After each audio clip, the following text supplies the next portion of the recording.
Brought to you by Agilus Diagnostics. Health test की बात आती है तो मैं भरोसा करता हूँ India's largest diagnostics company Agilus diagnostics. खुद को टेस्ट करते रहो। ये मुझसे मत पूछो, हम तो इग्नोर होने वाले लोगों में से हो सकते हैं, लेकिन जो इग्नोर कर रहे हैं उनसे पूछना चाहिए आप। और पहले कोशिश करेंगे कि हम लोग गठबंधन में रहें। अगर वो गठबंधन में नहीं रखना चाहते हैं तो वहीं पर लड़ेंगे जहाँ पर हमारी पार्टी को वोट मिलेगा। अखिलेश यादव को अब गुस्सा आने लगा है। बड़े दिल वाले अखिलेश भैया अब राहुल भैया से खींचने लगे हैं। बार बार कह रहे हैं कि राजनीति में त्याग की कोई जगह नहीं है। अब भला गुस्सा आए न क्यों। पहले मध्य प्रदेश, फिर हरियाणा और अब महाराष्ट्र। जब भी अखिलेश यादव कुछ मांगते हैं तो कांग्रेस गोली देने लगती है। अब महाराष्ट्र ही देख लीजिए। विधानसभा चुनाव में इंडिया ब्लॉक वाले महाविकास अघाड़ी की 3 पार्टियां यानी कि शिवसेना उद्धव गुट, कांग्रेस और एनसीपी शरद पवार गुट ने अपनी अपनी सीटें बांट ली और समाजवादी पार्टी को छोड़ दिया। जबकि अखिलेश यादव खुद महाराष्ट्र का दौरा कर चुके हैं और महाराष्ट्र में 2 विधायकों वाली पार्टी सपा वहां 5 सीट मांग रही है। अब जो व्यवहार सपा के साथ हुआ है उससे मुखिया अखिलेश यादव खींच से गए हैं। ये मुझसे मत पूछो, हम तो इग्नोर होने वाले लोगों में से हो सकते हैं, लेकिन जो इग्नोर कर रहे हैं उनसे पूछना चाहिए आपको। तो कितनी सीटों पर सर लड़ने का फैसला? देखिए, समाजवादी पार्टी के प्रदेश अध्यक्ष तय करेंगे जहां संगठन होगा, और पहले कोशिश करेंगे कि हम लोग गठबंधन में रहें। अगर वो गठबंधन में नहीं रखना चाहते हैं तो वहीं पर लड़ेंगे जहां पर हमारी पार्टी को वोट मिलेगा, या संगठन है जो पहले से काम करते आए वहीं पर लड़ेंगे जिससे कि गठबंधन का नुकसान नहीं हो। लेकिन राजनीति में ये समझना चाहिए, त्याग की कोई जगह नहीं है। 25 सीटों राजनीति में त्याग की कोई जगह नहीं है। क्या 25 सीटों पर फैसला होगा? नहीं, त्याग, राजनीति में त्याग की कोई जगह नहीं है।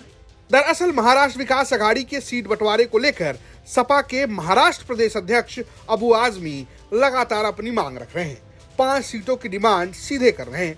इस मांग को लेकर उन्होंने एनसीपी नेता शरद पवार से भी मुलाकात की। इस मुलाकात के बाद सीधे कैमरे के सामने कह दिया, या तो 5 सीट दीजिए वरना हम 25 पर लड़ जाएंगे। अबू आजमी यही नहीं रुके, उन्होंने कांग्रेस को यह भी याद दिलाया कि अगर यही हाल रहा तो हरियाणा की तरह जीत के बजाय चिंतन शिविर करना पड़ेगा। शरद पवार साहब से मिलने आए थे, आपकी डिमांड है 25 सीटों की, अभी तक कितनी सीटों पे अनुमति नहीं मिली? नहीं, आप गलत समझ रहे हैं। मेरी 25 सीटों की कोई डिमांड नहीं है। मैं 5 तो मेरी पक्की है, 1-2 सीटें और मांगूंगा मैं। आपकी सीटिंग है मानखुर्द की, भिवंडी ईस्ट है, आप अनुशक्ति नगर मांग रहे हैं, मालेगांव धुले। नहीं, मैं अनुशक्ति नगर बिल्कुल नहीं मांग रहा हूँ।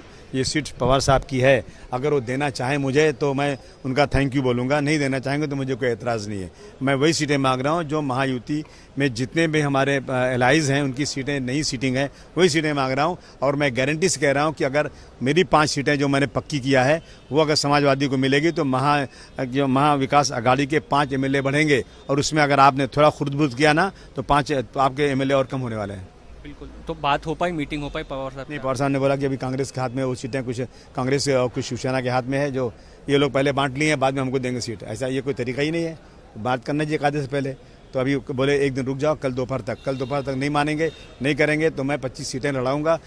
महाराष्ट्र की चुनावी घोषणा के बाद से सीट बंटवारे को लेकर खूब खींचातानी हो रही है। न सिर्फ विपक्षी खेमे बल्कि सत्ता पक्ष वाले महाविकास युति में भी ऐसी ही लड़ाई जारी है कि माइनॉरिटीज को अगर सीटें नहीं मिलेंगी तो माइनॉरिटीज को गुस्सा तो आएगा, दुख तो होगा उनको। लेकिन जहाँ जहाँ हम लड़ेंगे माइनॉरिटी वोट हमको पक्का मिलेगा। अगर वहाँ पे दूसरी कोई माइनॉरिटी की पार्टी लड़ेगी तो उसको वोट चला जाएगा, और उससे क्या होगा कि फिर सीटें कम हो जाएंगी, और फिर क्या होगा कि वो कहते हैं कि अब पछताए होत क्या जब चिड़िया चुग गई खेत। फिर ऐसा होगा ना, अभी हारे थे ना यहाँ पे, और अभी हरियाणा में हारे हैं, फिर सर पकड़ के बैठेंगे, चिंतन बैठक फिर होगी।